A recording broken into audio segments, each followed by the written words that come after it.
Welcome to Dear Community Live. We're here with Dirk Gidry with the Bare Walls Project. And before I let Dirk talk, I want to tell everybody a little bit about the 24-Hour Citizen Project, what it is for all of our new listeners. So the 24-Hour Citizen Project is an annual event where we connect people that have community-focused ideas with expertise and the financial backers to make them happen. This is an event that's created for citizens to impact their community directly through the pursuit of citizen-led projects. And here we are with a citizen of the community, Dirk Gidry, who pitched a brilliant idea last year in August 2018 for artists and actually for businesses in the community. So he was awarded $2,200, and here we are, almost 1 year to the date later. And you've got a lot of experience and expertise to share with us today. So Dirk, let's get it kicked off. Tell us a little bit about yourself, and then tell us, give us a 60-second pitch about your project. Excellent. Well, thanks for having me, Butch. Yeah, this is, I can't believe it's been a year, but yeah. Flies by, doesn't it? Flies by, and we've been definitely growing and doing great things. So thanks again to the 24-Hour Citizen Project and what it's done for us and the community. So, but yeah, the Bare Walls, I'm a local I'm a local artist and entrepreneur, and I'm fortunate enough to be making a living as an artist. But I know that we need to, or the problem was that we needed to help add more value to art in our community, to where there was a lot of support for art.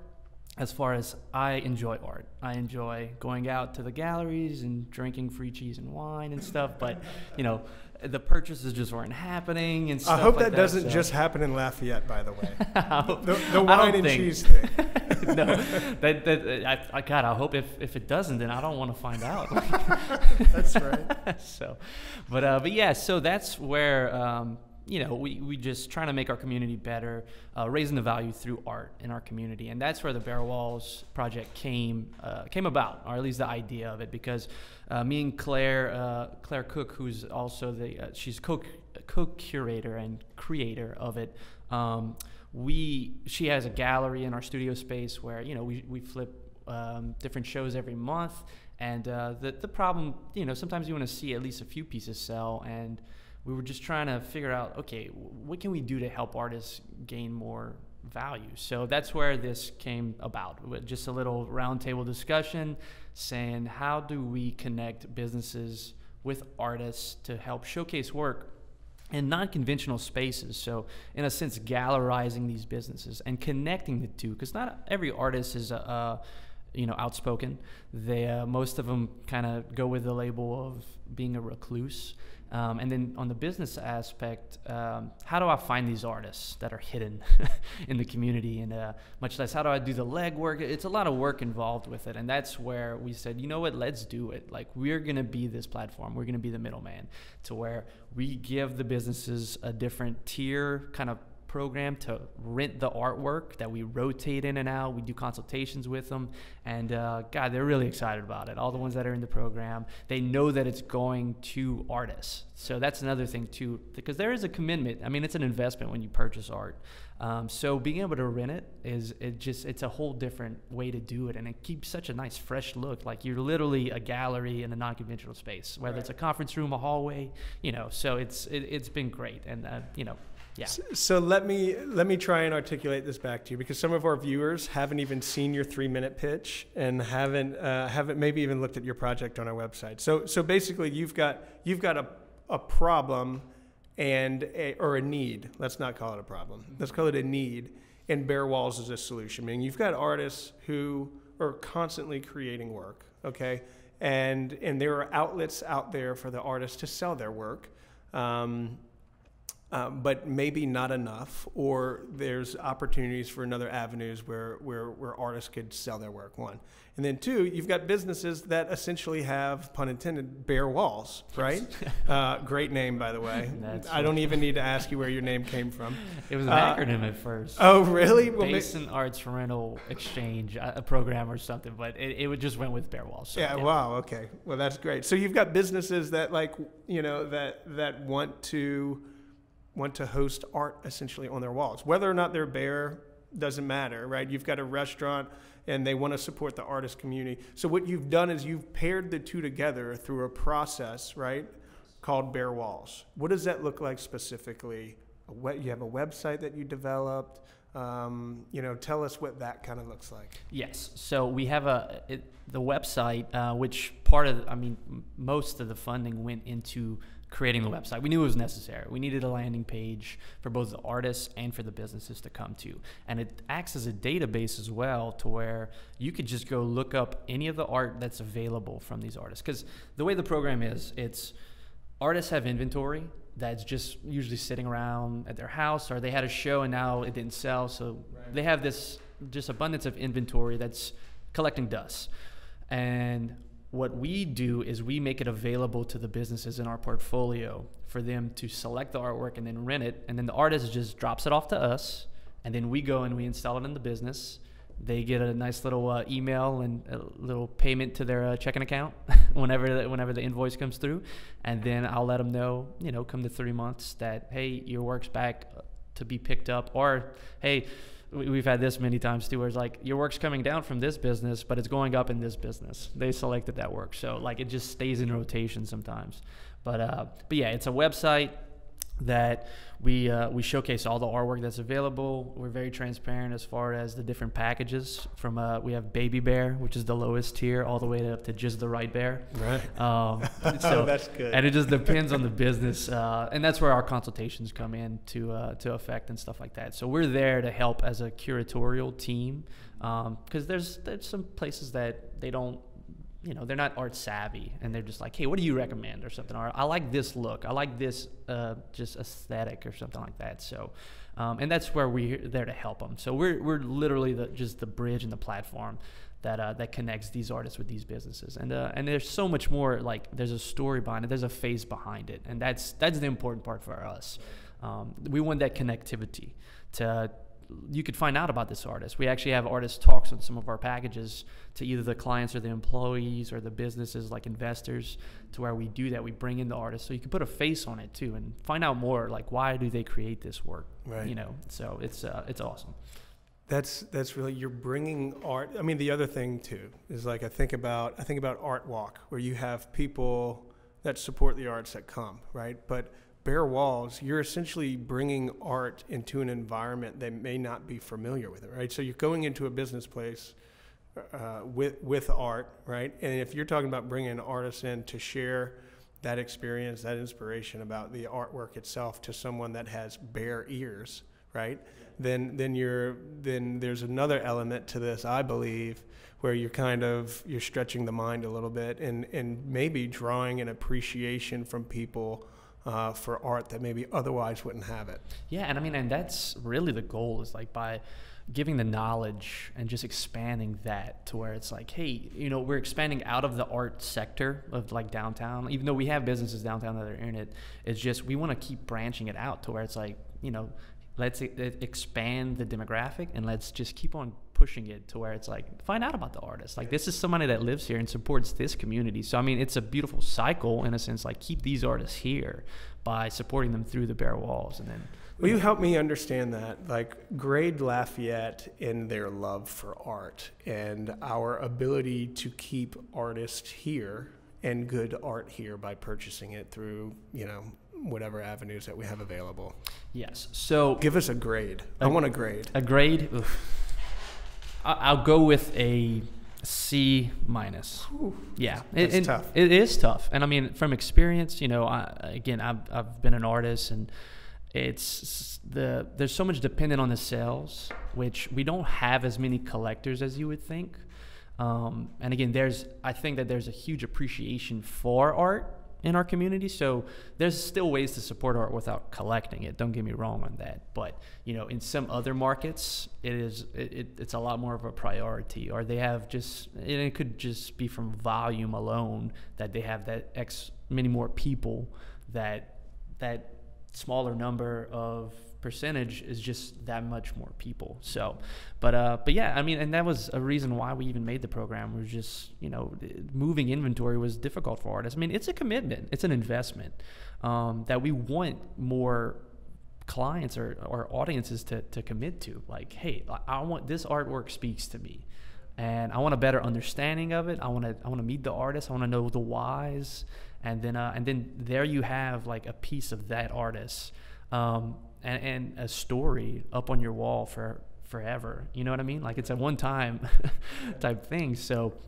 that's where also this comes into play, to where it's a sustainable, like there's a sustainability for the artist to have a little bit of residual income coming in, compared to just I have to sell this piece. It's not as just, demanding to where, God, I have to sell the piece. No, like now I have a few pieces being rented that helps my supplies or helps keep my studio lights on and stuff like that. So, but yeah, I think that we're just trying to gain more understanding of art, or why is it valued so high? Because we're a very proud area in Lafayette, and I love that about it. But we need to keep pushing the understanding and then the backing for it. As with anything, you need the backing and the funding. You said something a second ago, and I actually wrote it down. You mentioned something about an artist, and I could be paraphrasing, having an influx of art that could just be sitting around their studio.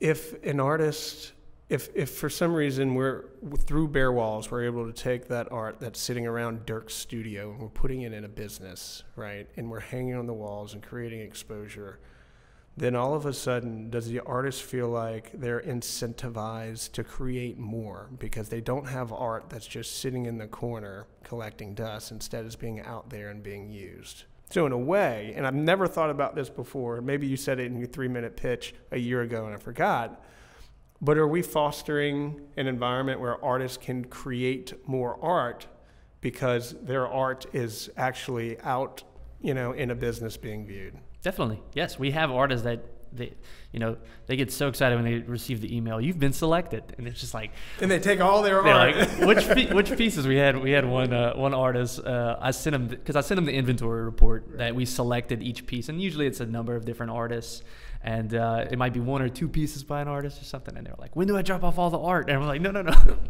just this piece. Like they were coming to bring the house to me, and but no, it's very inspiring, and I mean, I think on top of the exposure and just art's a conversation, that everyone should be having.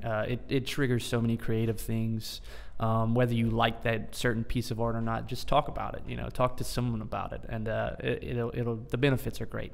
But yeah, artists are creating more work. They were like, yeah, send me the link to upload more work in my inventory for our portfolio, and I'm like, yeah, here, all right, just send it to me, send me the details. Yeah. So, and then I'll try to hopefully a business bites on it. So tell me this: any feedback you've been getting from the businesses, positive or negative, that's worth sharing? For the most part, all positive. So they love the rotational component for sure. Again, that fresh look, and just they get excited, like, oh, what work's coming in now? Here now? Yeah. Whether that's for their employees that see it every day, or clients that might frequent once a little bit less, weekly or something like that. But yeah, they get excited about that. I mean, and again, it just adds value, and you can tell that this is the original artwork. So I mean, it is of high quality. There's texture to it. There's a little bit more value to it, and just us bringing it to the buildings, like they understand that. There's a much better understanding to where it's like, ooh, this is not something I got from a thrift store. Like there's substance behind this. Like and it shows. So. What if artists didn't have bare walls to facilitate this process? What would that look like? An artist going into a business saying, hey, I want to put my art on the wall. It's difficult. It's difficult because artists by nature aren't salespeople, right? No. So I don't even think they'd walk in the door, most of them, because they just don't have that in their blood. And I think that's what we really offer is that connectivity, the networking component of it. And again, having it now, the program being so established to where it's like, yes, this is a professional program that there's a better understanding of it. It makes it so much easier compared to just an artist walking in there like with a few pieces like, hey, I think my work would look good over here. And they're like, who are you? And it's tough. I mean, there's a lot of, in the art world as it is, there's a lot of just persistence. Just, you will get rejected for art shows. You won't get into a gallery or something like that. So there is that. And I mean, artists are already sensitive enough. so yeah, I think that we're helping really push artists, not only for exposure, but getting it into venues that you wouldn't think, before. And yeah, we're loving it. And, so we're just going to keep on pushing it. I love it, man. So take me back a little bit. So we talked about the idea, where it came from, but some of the like 30,000 foot view of how and why. But walk us back to the decision to participate in the 24-Hour Citizen Project. The timing was just perfect. Where were you in the whole ideation stage? And how did that play into it? So Claire, we work side by side at the studio. Like, I'm there 9 to 5, and she's there with her dance company and everything. And that's at Basin Arts, which is a nonprofit here in town. And I think we had a gallery show that it was almost maybe the third in a row that there was no red dots for, which red dots means the work sold during the art. Like, it's sold. So we didn't have that. So there was a problem, clearly, because for the business, like, okay, we need an income, or we need some sort of income coming in, whether it's the sell or not. And we kind of just fished the idea of like, well, can people rent artwork? Like, is that a thing? So we looked into a few things, and this was probably like 5 months prior to the Citizen Project. So we started kind of just shaping it, or like, oh man, this idea might work here. And some of the bigger hubs like Chicago, Seattle, I think LA, and at some of their museums offered this service to where you could technically rent the artwork. It was a lot more like fine art, interior decorator type, very specific. We're like, man, well, let's cater to something better for our community that would be a better fit for us, with how Lafayette operates and stuff like that.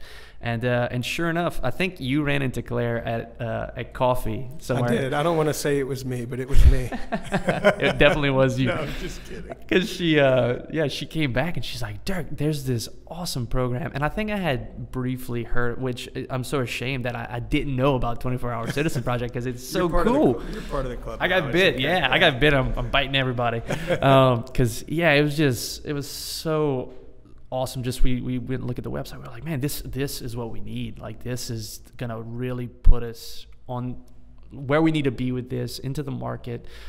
We got to get it. So we worked. It was nice that we kind of had the idea polishing. Yeah.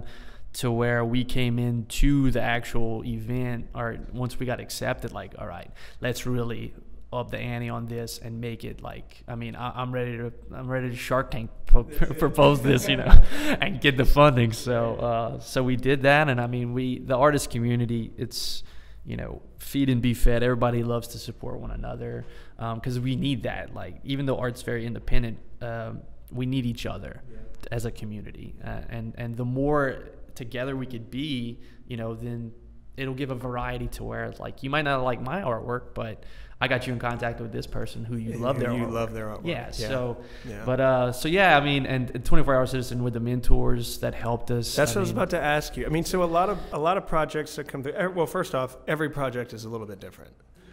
So some projects need a lot of expertise. Others, we're looking at Dirk Guidry and Claire Cook, who are the go-to like art gurus in town, and we say, who do we pair these people with? I feel like they're a perfect fit for this project, and they've already, they've got everything together.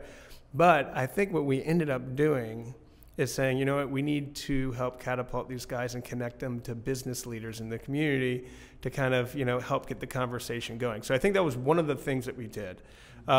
Did you find the time leading up to the event and during the event helpful for the project? Oh yeah. I mean, it was pivotal for the project. The aha moment with John Peters, was our mentor, was we were literally pulling out my excess of inventory at my studio to figure out, like, okay, here's a bare wall. How do we formulate this? Because me and Claire had been trying, like, I mean, and look, we're artists, we're not numbers people.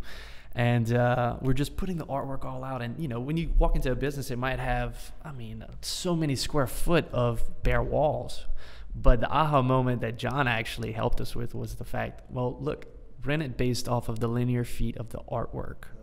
And that was just like saved us so much trouble. Everything from there, our tier system, which was like a menu. It helped that he is in the restaurant industry too, because we made a nice little menu that you either fall in this tier or this tier. There's only 5 tiers you could fall in, but that's the menu.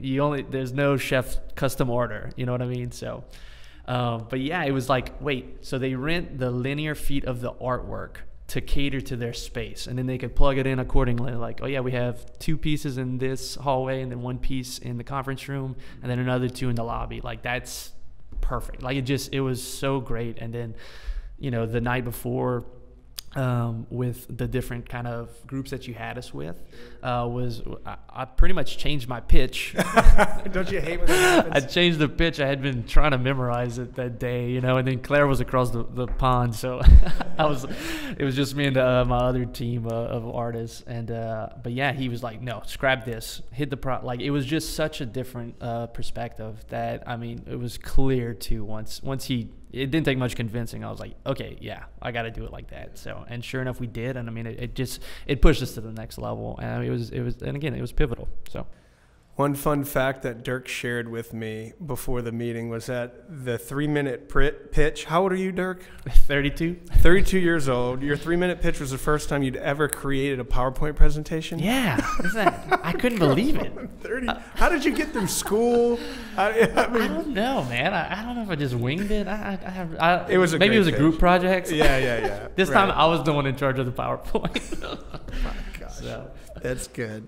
All right. Well, look. For the next couple of questions, I want you to imagine someone else from another community is listening to you and saying, I want to do bare walls in my town. Or we have, a similar issue that Lafayette did before this program was implemented. Walk us through the things that you absolutely did not expect. And maybe there aren't a bunch of them. Maybe there's just one defining moment where you're like, well, this was an obstacle that we didn't anticipate. Yeah. And, I think the key component for bare walls is the locality of it. So you're supporting local artists through local businesses, so you have to keep it local. So right now we're just in the Acadiana area, but I've been getting contacted by people throughout the state about, hey, this program's great. How do we get into this program? And we're working on that. I mean, we're still year 1, but we want to have different branches of bare walls, to where it's like bare walls, maybe Shreveport, bare walls, New Orleans. So we want to do that, but we want it to be specific to that area. But now that we have a well-oiled machine, I think that it's capable to do that. But so you see this being in other communities easily? Yeah, I think we have there's some people that have been showing great interest in, like, let me be your point person. Like, so we're working on it. But for other communities that aren't quite there yet, it's like, I mean, I think you need to figure out the logistics of your community, especially, specific toward the art realm, and how can you make this happen with your businesses, or how do you make it happen? Even with clients, I mean, we're mostly just commercial right now, but we've had private, and real estate businesses that were interested, or even events. Like, hey, we have this event party, film industry too. We're about to start contacting some of them for staging purposes. Like, hey, here's some high quality art. Here it is on contract, and then we go from there. So yeah, I think for other communities, just finding a way to help sustain artists is very important, because artists can feel defeated and then give up quite easily. So giving them that hope, and like we were saying earlier, to where it's like they want to create more art now, like, oh, my stuff got selected, like, that's inspiring. So yeah, what was the second part of that question though? It was what didn't you expect? It's a lot of admin work. Yeah. There's a lot of, and with anything, there's going to be a lot of work and a lot of time. There's a lot of times where I finish, putting my baby down to sleep, and then I'm like, all right, I gotta upload artwork. Like, I gotta go check this artist application, which is exciting too, because it's like, I love seeing people wanting to be a part of the program and what art they're putting in the program. Because I mean, it's really it's at the artists, their own discretion, like what pieces they want in. And we have from emerging to established artists. And then a lot of them too, when they treat it like an actual gallery kind of submission, where it's not just their, their not so good work, the ones that put in the higher quality work, like it shows, they get selected and then they're in rotation again and again and again. So, but and there's been, with anything, you have to wait to be able to gauge something, the way it's operating, as far as just doing it. So with the consultations and of course the back and forth, the scheduling, it's kind of like, hey, when can I come into your business versus select the artwork? And then from there, I have to hone it down. So it's taking a lot of time, which it was expected, but I mean, it's we've been hitting our marks, and it's been in the green. It's self-sustaining now. So let's talk about that. You started this project and you said, we want to start with 5 businesses at, what was it, like $50 a month and so many artists. I can't remember how many. It was just $50 a month. Whatever package they went with, that $50 was going to help cater toward paying the artist. Sure. So it was just a subsidized rate. Okay. $50 off the top, whatever package they chose. Okay. So share some of the data with me. How many artists, how many businesses, any specific outcomes that you can share? Yes. So we've been pretty much since January, I think, was like our first installation at Central Pizza. And from there, we are now at 37 artists. And I have 2 applications in my in my Drive folder right now that I need to go look at. Over 350 pieces of art that you could select from. And of course we have it categorized, and the portfolio is accessible to everybody. So you could go online right now to bearwallslafayette.com and look at the artwork that's available, which we're in 6 businesses, and we'll be in 8 total businesses before the end of the summer. Shooting for 10 is our goal for the end of the summer. But it's great. And I mean, we've already paid, I think, upwards of over $3,000 to artists. There's a few artists specifically that have been rented. They've been so popular that they've been rented enough times. And that's another thing too. You could be in multiple businesses. So I could have artwork in this business and this business at the same time, and then I get all of that, residual from it as well.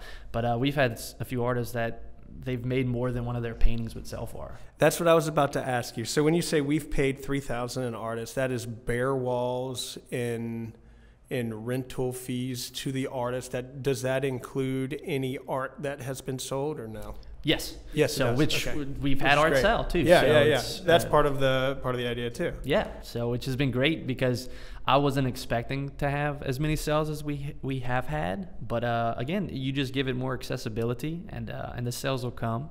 But at least they're being rented already, so it's just great. So I have to ask the tough questions just because of some of our viewers are going to have the question. So you said 37 artists, 350 pieces of art, 6 businesses with 10 as the goal.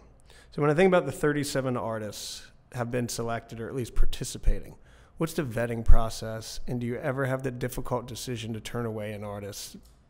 We want as many artists in the program as possible, and we're there to help the artists. I think just Basin Arts in general is there to help, pro practice and help develop artists in our community. So as far as the application process goes, it's structured in a way to show that you are a practicing artist. Like this isn't just a little side hobby thing for me. Like I'm very passionate about this.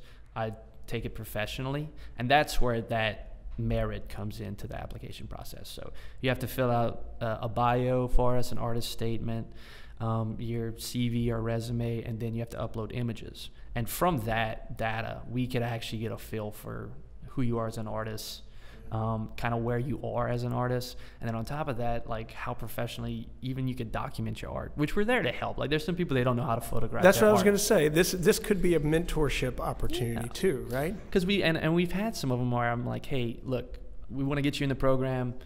Follow this, just here's the standard that I go by whenever I document my artwork or something like that. We're there to help. Like, we want them to be in it. So, and then of course, once they get that email where it's like, hey, you're part of the roster now. Like, here, upload the images you want. They're like, well, what images do I want?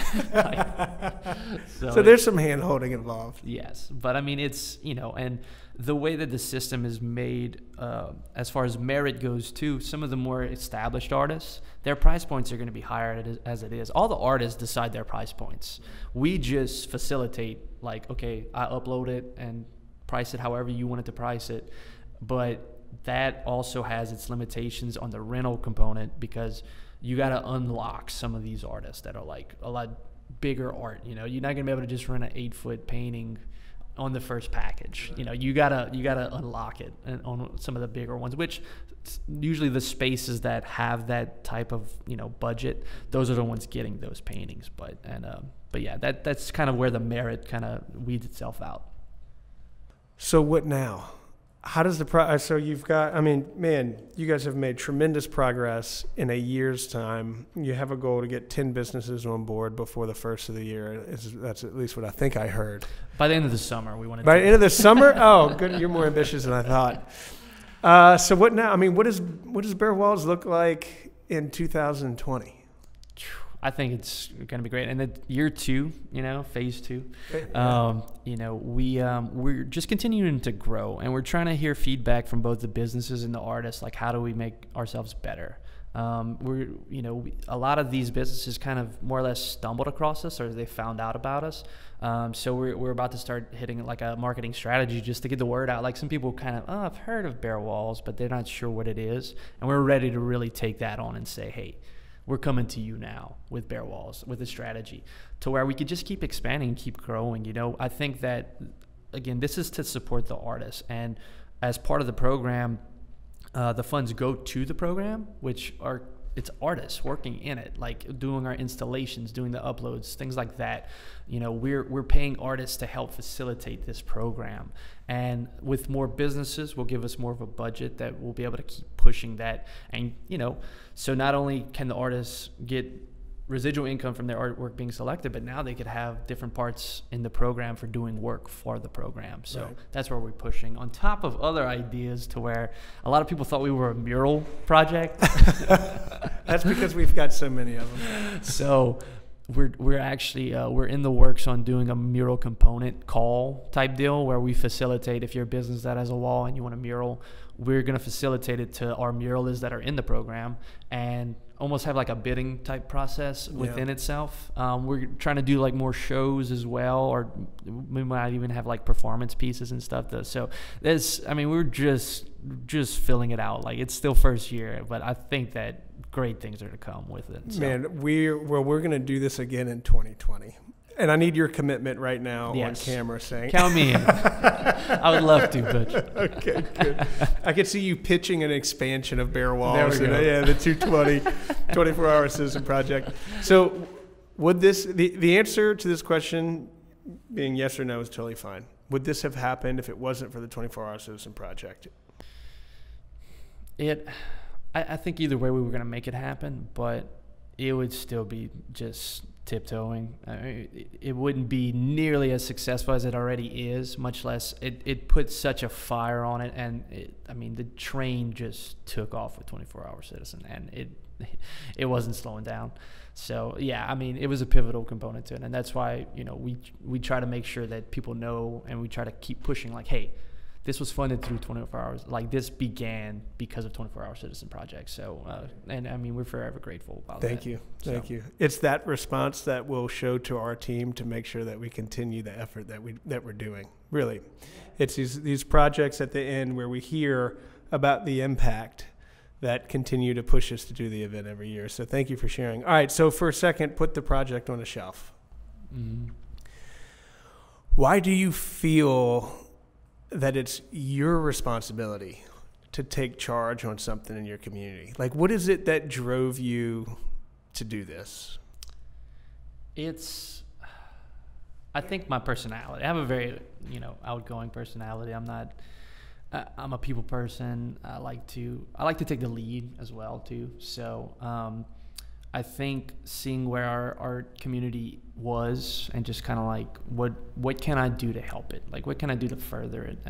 So yeah, just give me the keys and let's get going. I mean, that's just me, I guess. Yeah. So and you know, I knew that if I'm doing it, then I could. I'm a critic, and I'm very difficult when it comes to like I'm gonna give you my opinion, you know, and it's for the. You know, it's with good intention, sure, but it could be stern sometimes. So I think I have that skin as well, to where it's like, give me that feedback. You know, I work really well with negative reinforcement for some reason. So I'm like, oh, I can't do that. All right, let's see. So, but yeah, I think that especially with this program as a solution, I was like, I want to let's go. I'll take it to where it needs to go, and. Yeah, I trusted myself and again, my team, because it does take a village with anything you do to kind of push it forward. It does, man, and thank you for that. I think that there's so many times we could sit back on our heels and just expect other people to do things, and you've taken action to really make a difference, and the numbers show it, and I think the way that this program is growing is going to show it as well. So is there anything else that I didn't ask that you want to add? I just keeping on the team component. I love the fact that you have to make a team. Like you can't just be individual with it, and I think that is great because every person on your team should shine in their own way, and not everybody's programmed the same way. So I think that was a huge part towards like, oh man, we gotta find a few more people, and then it turned into like, wow, yeah, we have all these people that we need to utilize in our group, and like and these artists and stuff, and so I think that is very important. Don't change that. Yeah, no, we never will. In fact, the teams may just keep getting bigger and bigger. Good. Excellent. So, well, look, how do we keep in touch with you? What's your website? Tell everybody your Facebook page. Any contact information you're willing to share. Everything we have are again. You could visit our website at bearwallslafayette.com. You could follow us on Instagram and on Facebook. It's just Bear Walls Lafayette and our Bear Walls that we have, and that's BARE Walls. And then yeah, I mean you could see where the artists are, like where the businesses are that are involved. And, you know, I want you to, we have our QR codes and stuff to where if you stumble across the artwork or bare walls at, say, a restaurant or a business, you can actually find out more about it by just going to the website or just scanning the QR code. Go look up the artists. You know, we have direct links to the artists' Instagrams. Like that, we want you to go follow these artists. Like, oh, I love this person's work, and then go find out more about them. So yeah, I mean, we're all just open and we just keep pushing it. So good, tons of information out there. Dirk, you are a soldier for the community. Thank you so much. This has been an enlightening session. And I think it's one that a lot of people are going to listen to, because I think Bear Walls is a project that's going to continue to live on. We keep on growing. So thanks for having me, Butch, and what you do for the community as well. So absolutely. We wouldn't be here without you. Well, the feelings are mutual. Thank you, Dirk. Thanks, Butch.